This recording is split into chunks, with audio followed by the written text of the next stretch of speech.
Hi, my name is Michael Zogaib, and I am a master's student at Rice University here in Houston, Texas. And I also am a freelance player in the area, so I substitute with the Houston Symphony and other places in the area. I drive up to Fort Worth and I play with the Symphony there. So today we are looking at an excerpt from the first movement of Prokofiev's Symphony number 5. Now, this is one of the trickier things we have out there in the repertoire, and there's just a lot to keep in mind. So the first thing that I would suggest is to get online and to find a recording that you like. All you have to do is search Prokofiev Symphony number 5, first movement, and there's all sorts of different things out there. And another thing is you want to have the full part in front of you, not just this excerpt, because if you have the full part, then you can follow along with the recording, and then when you get to your excerpt, you'll be ready and you can follow along and hear exactly what it's supposed to sound like, how it fits into the rest of the orchestra, and you'll be setting yourself up for success that way. Once you do that, you're going to want to learn the rhythms and the notes of this part as best as you can away from the instrument, particularly the rhythms. Some of these notes can be tricky to sing without the bass, but there's a lot of rhythm in this. We've got eighth notes, we've got quarter notes, of course, the basic stuff, but then we also have a lot of dotted rhythms, and we have dotted rhythms tied to other rhythms. You get the point. There's a lot that we want to learn away from the bass so that when we pick the bass up, we're setting ourselves up for success. Now, there's a bunch of different key signatures. By a bunch, I mean just a couple. We've got 4/4, 3/4, and 2/4. We have a lot of different articulations in this excerpt. That's going to be one of the most important things. We have accents, we have tenuto lines, we have notes with nothing on them, we also have slurs, we have different dynamics, forte, mezzo forte. So there's a lot to look at, and so we want to be very attentive to each one of those spots. Well, there are just 2 or 3 tricky spots that I want to look at and provide a couple of suggestions. The first spot is starting at measure 15 and playing for about 3.5 measures. I'll demonstrate it first, and then we'll just quickly talk about what I do there.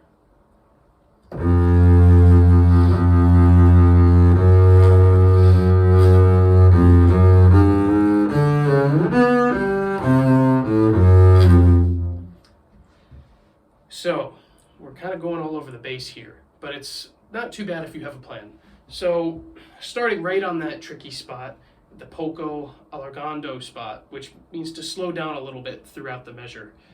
I'm starting on first finger G on the D string.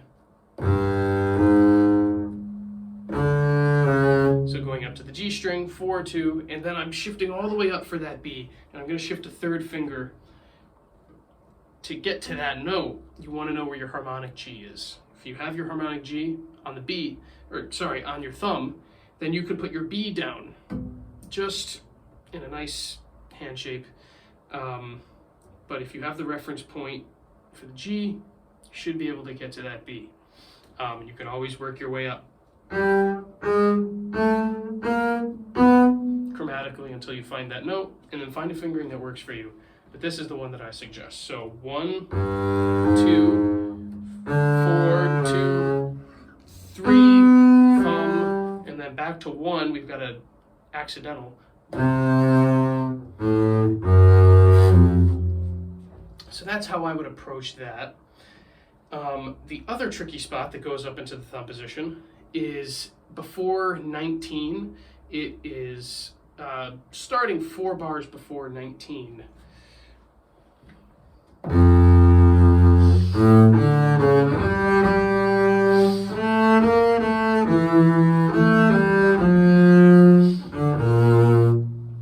So what I'm doing there is, again, I'm working my way up to that G harmonic with the thumb. And I am pressing it down with my thumb and trying to do a little bit of vibrato because it does say espressivo in there. And then I'm staying in a chromatic hand shape, as in thumb is on G, first finger's on G sharp, second finger's on A, third finger's on B flat. And the reason I'm doing that is so that I can set up this E natural rather than shifting 3, 2, across the string 1, and then back to 2, shift, and then back that way.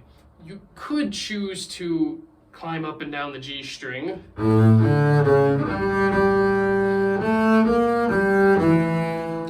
but it's tricky. You see, I'm playing a couple of wrong notes there while I'm doing it.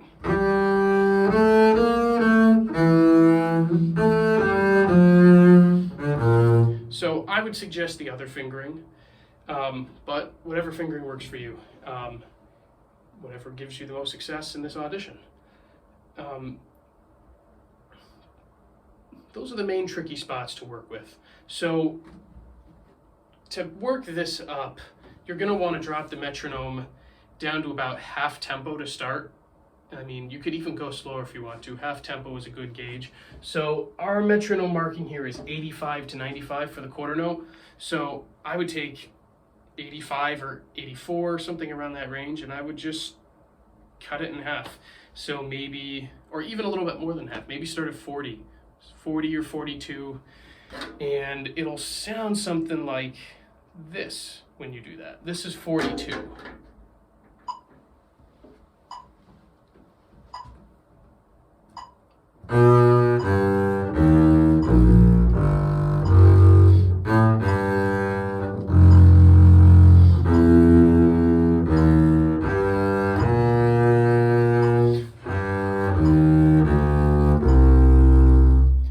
Drop ahead a little bit to the spot after 15.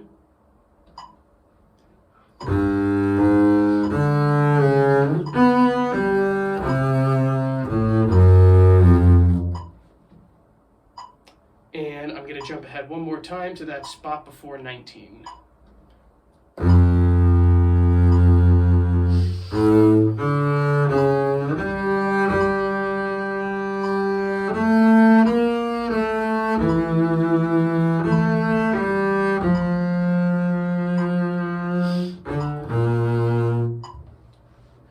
So cutting the tempo in half really helps a lot with our accuracy. We've got a lot of long notes to consider as well, so you really want to make sure you're sustaining through all those and counting. That's where the metronome definitely comes in handy. We also want to practice at a medium tempo, and so you can either work your way up incrementally from 42, whatever works the best really, but a good medium tempo to shoot for is right around 60. 60 to the quarter note.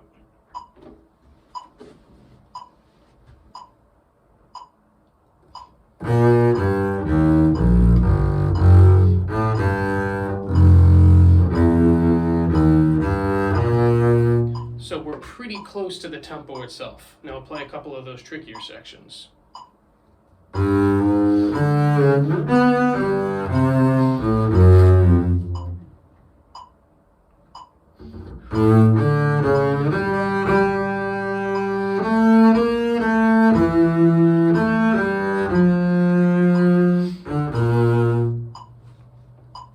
And then finally, we're going to work our way up to about 85.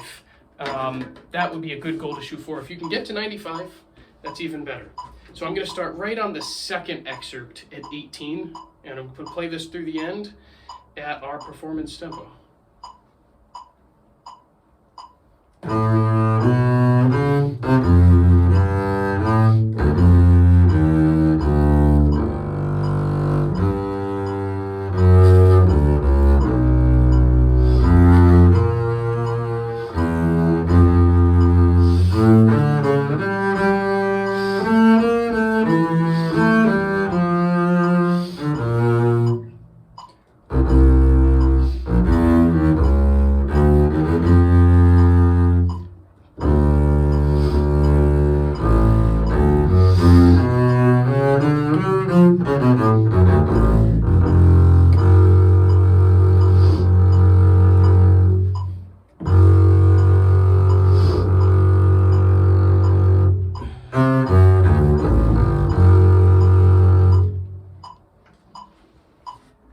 I hope this video helps you out for your audition.